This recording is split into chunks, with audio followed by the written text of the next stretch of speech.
कृषि IAS YouTube channel में एक बार फिर से आपका स्वागत है। मैं हूं गीतांजलि और आज हम फिर से राजव्यवस्था यानी पॉलिटी के अंतर्गत कुछ खास प्रश्नों पर चर्चा करने वाले हैं। आज की हमारी सीरीज है प्रीलिम्स प्रैक्टिस सीरीज, यानी इसके अंतर्गत कौन कौन से खास प्रश्न हैं जो फ्रेम किए जा सकते हैं पॉलिटी के लिहाज से, आज हम उन पर चर्चा करेंगे। तो आइए हमारे पहले प्रश्न की तरफ बढ़ते हैं और देखते हैं कि हमारा प्रश्न क्या है। प्रश्न है, संविधान के 91वें संविधान संशोधन अधिनियम 2003 के संदर्भ में विचार कीजिए। आइए देखते हैं कि 91वें संविधान संशोधन अधिनियम 2003 के संदर्भ में निम्नलिखित में से कौन से कथन सही है। हमारे कथन क्या है? इसके माध्यम से मंत्रिपरिषद के आकार को विस्तृत कर दिया गया। इसके अनुसार मंत्रिपरिषद के सदस्यों की संख्या लोकसभा या राज्यों में विधानसभा की कुल सदस्य संख्या के 15% से अधिक ना होगी या नहीं होनी चाहिए। इसके द्वारा 6 से 14 वर्ष के बच्चों की शिक्षा के अधिकार को मौलिक अधिकार बना दिया गया। उपर्युक्त कथनों में से कौन सा से कथन सत्य है या है? केवल 2, केवल 3, 1, 2 और 3, उपर्युक्त सभी। अब यदि हम इस प्रश्न के सही जवाब की बात करें तो ऑप्शन ए प्रश्न का सही जवाब है केवल 2। कैसे, इसके बारे में हम चर्चा करते हैं। संविधान में 91वें संविधान संशोधन अधिनियम 2003 के माध्यम से मंत्रिपरिषद के आकार को सीमित कर दिया गया था, ठीक है, और इसमें क्या लिखा है? विस्तृत कर दिया गया था, तो ये क्या हो जाएगा? गलत हो जाएगा। इसके बाद यदि हम बात करें तो लोकसभा व विधानसभा दोनों ही स्तर पर मंत्रिपरिषद सदन के कुल सदस्य संख्या के 15% से अधिक नहीं होनी चाहिए, किंतु राज्य मंत्रिपरिषद में मंत्रियों की संख्या 12 से कम ना होगी, ऐसा कहा गया था। अतः कथन ए सत्य नहीं है, जबकि 2 सत्य है। यह तो सत्य नहीं है और ये सत्य है, ठीक है। यदि हम तीसरे कथन के बारे में चर्चा करें तो 6 से 14 वर्ष के बच्चों की शिक्षा के अधिकार को 86वें संविधान संशोधन अधिनियम द्वारा मौलिक अधिकारों में शामिल किया गया, अतः 3 कथन सत्य नहीं है। अब यदि बात करें इस प्रश्न के सही जवाब की तो ऑप्शन इस प्रश्न का सही जवाब है। बढ़ते हैं हमारे अगले प्रश्न की तरफ। अगला प्रश्न है, मूलभूत ढांचे के सिद्धांत के संदर्भ में निम्नलिखित कथनों पर विचार कीजिए। ध्यान रखिएगा किसके बारे में बात कर रहे हैं हम? मूलभूत ढांचे के संदर्भ में बात कर रहे हैं।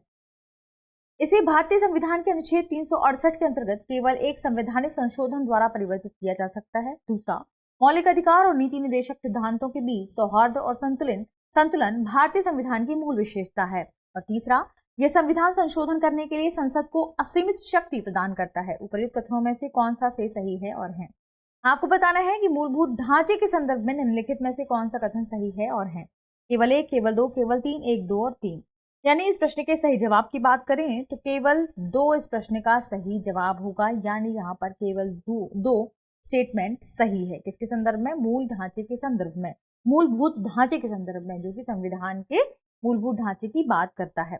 यदि हम इसकी व्याख्या की बात करें या इन कथनों के संदर्भ में बात करें कि इन कथनों के बारे में कि पहला कैसे गलत है, तीसरा कैसे गलत है, तो सर्वोच्च न्यायालय ने केशवानंद भारती मामले, जो कि 1973 से संबंधित है, इसमें मूलभूत ढांचे के सिद्धांत की नींव रखी थी। हम सभी जानते हैं कि यह वाद अपने आप में मूलभूत ढांचे के लिए या आधारभूत ढांचे के लिए बहुत फेमस वाद है और इसमें सुप्रीम कोर्ट ने स्टेटमेंट भी दिया था।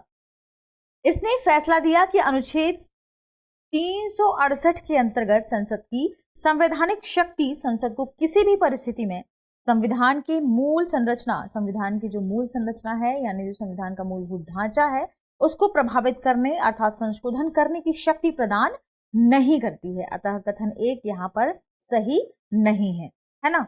यदि हम अन्य कथनों की बात करें, यानी कथन 2 और कथन 3 पर चर्चा करते हैं और इसके बारे में हम बात करते हैं कि ये कथन क्या अपने आप में वास्तव में सही है या नहीं, तो विभिन्न फैसले के आधार पर कुछ मूल आधार या कहें मूल संरचना के लिए कुछ तथ्यों की पहचान की गई है। यानी कौन कौन सी चीजें इसमें शामिल हैं, जैसे संविधान की सर्वोच्चता, लोकतांत्रिक तथा गणराज्यात्मक प्रकृति और संविधान का धर्मनिरपेक्ष चरित्र, क्योंकि हमारा भारतीय संविधान क्या है? धर्मनिरपेक्ष है, पंथनिरपेक्ष है।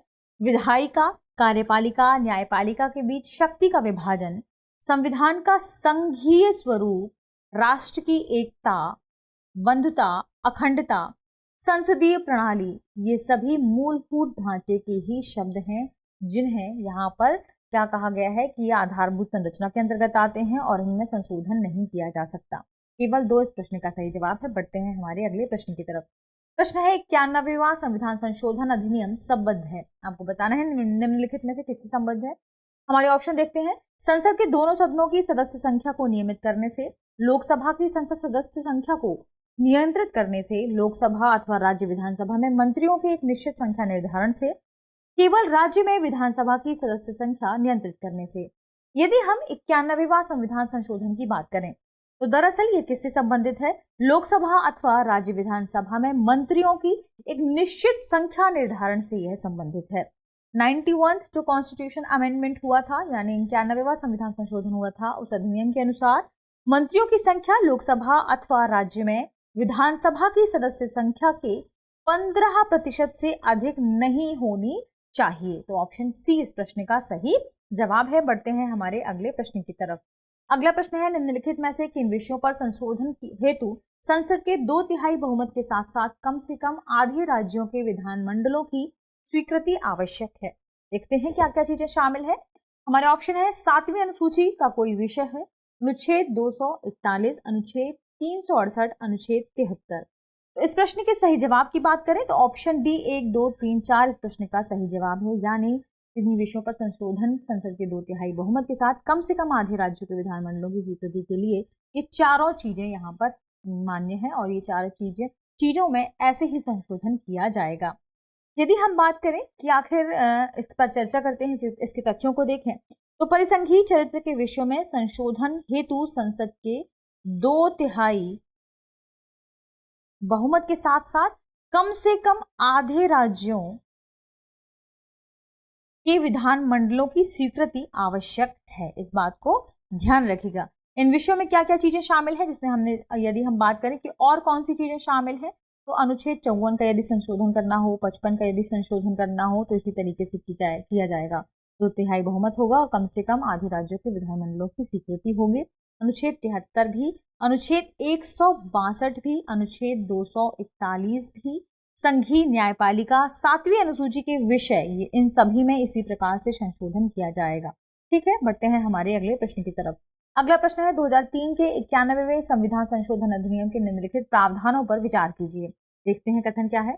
मंत्रिपरिषद का आकार प्रधानमंत्री को छोड़कर लोकसभा की कुल संख्या के 15% से अधिक नहीं होना चाहिए। दूसरा, किसी राज्य में मुख्यमंत्री सहित मंत्रियों की संख्या 12 से कम नहीं होनी चाहिए। उपयुक्त कथनों में से कौन सा कथन सही है? और है केवल 1, केवल 2, 1 और 2, 2 ना तो 1 और ना ही 2। देखिए, बार बार आपके समक्ष 91वां संविधान संशोधन के आधार पर प्रश्न इसलिए फ्रेम किया गया है ताकि जब आप किसी विषय को पढ़ें तो उसे इतने बेहतरीन तरीके से पढ़ें कि उसका कोई भी चीज से छूटे ना, इसलिए ऐसा किया जा रहा है। तो यदि हम इस प्रश्न के सही जवाब की बात करें कि इस प्रश्न का सही जवाब क्या है तो ऑप्शन बी केवल 2 इस प्रश्न का सही जवाब है। 91वें संविधान संशोधन के अंतर्गत हमने अभी बात की क्यों लिया गया है, ताकि इससे संबंधित सभी विषयों को, इससे जुड़ी जो भी जानकारी है महत्वपूर्ण है उसके बारे में आपको पता होना चाहिए। अब यदि बात करें इन कथनों के संदर्भ में, हम सभी जानते हैं कि 2003 में संविधान संशोधन हुआ था। इसमें प्रावधान शामिल है कि इस अधिनियम में मंत्रिपरिषद का आकार सीमित करने, दल बदल विरोधी कानून को और मजबूत बनाने के लिए कुछ प्रावधान इसके अंतर्गत किए गए हैं। कौन कौन से प्रावधान किए गए हैं? केंद्रीय मंत्रिपरिषद में प्रधानमंत्री सहित, ना कि प्रधानमंत्री को छोड़कर, प्रधानमंत्री सहित मंत्रियों की कुल सदस्य संख्या लोकसभा की कुल सदस्य संख्या के 15% से अधिक नहीं होनी चाहिए।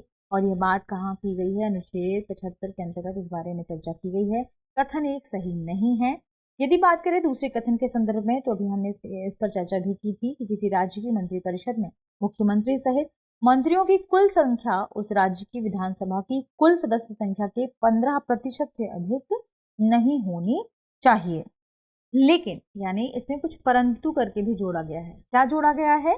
परंतु एक राज्य में मुख्यमंत्री सहित मंत्रियों की संख्या 12 से कम नहीं होनी चाहिए। अतः कथन 2 यहाँ पर सही है। इस प्रश्न के सही जवाब की बात करें तो ऑप्शन बी इस प्रश्न का सही जवाब है। बढ़ते हैं हमारे अगले प्रश्न की तरफ। अगला प्रश्न देखते हैं।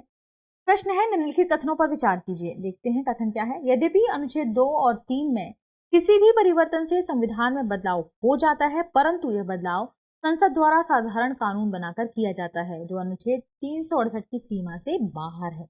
दूसरा, संविधान को साधारण बहुमत द्वारा, विशेष बहुमत द्वारा और कम से कम आधे राज्यों के अनुसमर्थन वाले विशेष प्रावधानों के द्वारा संशोधित किया जा सकता है। उपरोक्त में से कौन सा से कथन सही है? और है केवल 1, केवल 2, एक और दो दोनों, ना तो एक और ना ही एक। देखिए, हमने अपने पॉलिटी वाले पिछले जो भी एपिसोड्स हैं उनमें अनुच्छेद 368 के बारे में विस्तार पूर्वक चर्चा की है। यदि आपने वो एपिसोड नहीं देखे हैं तो आप उन्हें देख सकते हैं, इसकी प्लेलिस्ट बनी हुई है।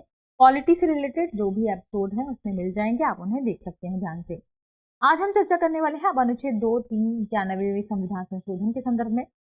यदि हम बात करें इस प्रश्न के संदर्भ में तो इस प्रश्न का सही जवाब देखें तो ऑप्शन सी इस प्रश्न का सही जवाब है। एक और दो दोनों ही कथन यहाँ पर सही है।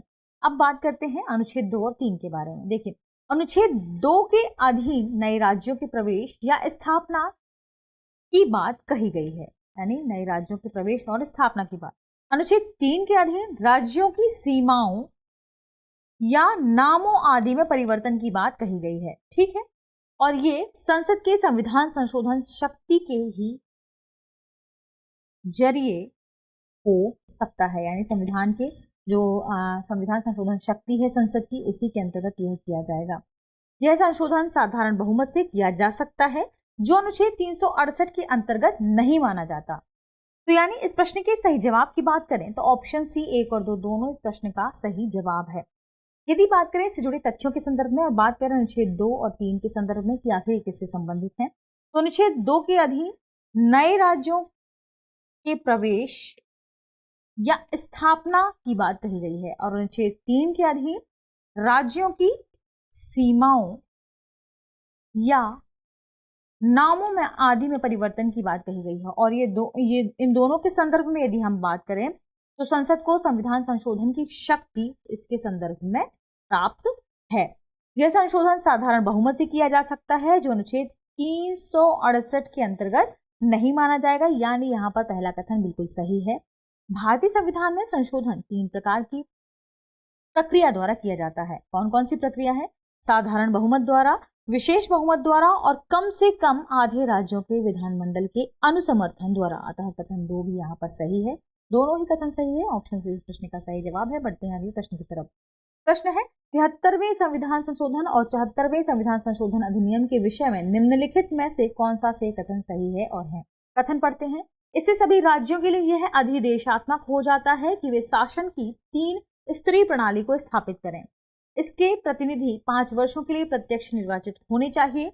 सभी पंचायतों में सभी स्तरों पर कुल सीटों की 1/3 सीटों का महिलाओं के लिए अनिवार्य आरक्षण होना चाहिए। निम्नलिखित दिए हुए कूट का प्रयोग करके सही उत्तर का चयन करें। केवल 1 और 2, केवल 2 और 3, केवल 1, 2, 3, केवल 3। इस प्रश्न के सही जवाब की बात करें तो ऑप्शन बी इस प्रश्न का सही जवाब है, केवल 2 और 3। यानी यहाँ पर इन कथनों के संदर्भ में हम बात करें, लेकिन ये किससे जुड़े हुए हैं? 73वें और 74वें संविधान संशोधन से जुड़े हुए हैं। 73वां और संविधान संशोधन अधिनियम किससे संबंधित है? पंचायतों एवं नगर पालिकाओं को संवैधानिक स्थिति प्रदान करने से संबंधित है। इनसे संबंधित कुछ तथ्यों की बात करें हम, इसके अधिनियम से संबंधित कुछ तथ्यों की बात करें, इन दोनों ही अधिनियम से संबंधित कुछ तथ्यों की बात करें तो अनुच्छेद 243 ख में पंचायतों के 3 स्तरों की चर्चा की गई है, लेकिन 20 लाख या उससे कम जनसंख्या वाले राज्यों में मध्यवर्ती स्तर का गठन नहीं किया जाएगा, यानी कथन 1 यहाँ पर सही नहीं है। अनुच्छेद 243 घ इसमें पंचायतों में आरक्षण से संबंधित है। यह अनुच्छेद इसके अनुसार पंचायत के सभी स्तरों पर कुल सीटों में कम से कम 1/3 सीट महिलाओं के लिए आरक्षित रहेंगी, यानी यहाँ पर तीसरा कथन सही है।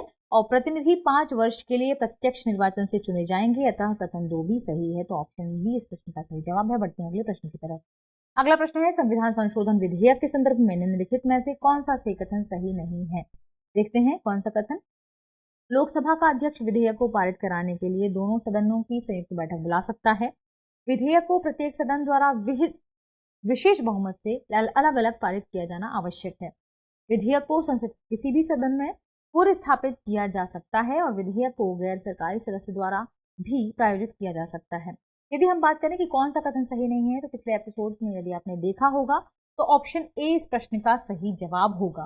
क्यों? क्योंकि लोकसभा का अध्यक्ष विधेयक को पारित कराने के लिए दोनों सदनों की संयुक्त बैठक नहीं बुला सकता। किस संदर्भ में? जब हम संविधान संशोधन विधेयक पेश कर रहे होते हैं तब। और यदि हम बात करें अनुच्छेद 368 के ही संदर्भ में, इनसे जुड़े कुछ तथ्यों के संदर्भ में, किससे जुड़ा हुआ है? संविधान संशोधन विधेयक से जुड़ा हुआ है। तो संविधान संशोधन विधेयक को संसद के किसी भी सदन में पुनर्स्थापित किया जा सकता है। संशोधन विधेयक को सरकारी व गैर सरकारी यानी प्राइवेट सदस्य दोनों द्वारा प्रस्तुत किया जा सकता है। विधेयक को प्रत्येक सदन द्वारा विशेष बहुमत से ही पारित किया जा सकता है। संशोधन विधेयक के संबंध में संयुक्त बैठक का प्रावधान नहीं है, यानी ऑप्शन ए इस प्रश्न का सही जवाब है। बढ़ते हैं अगले प्रश्न की तरफ। अगला प्रश्न है, भारत के संविधान में नवी अनुसूची किस संशोधन द्वारा जोड़ी गई थी? हमारे ऑप्शन है 14वां संशोधन, पहला संशोधन, 93वां संविधान संशोधन, 99वां संविधान संशोधन।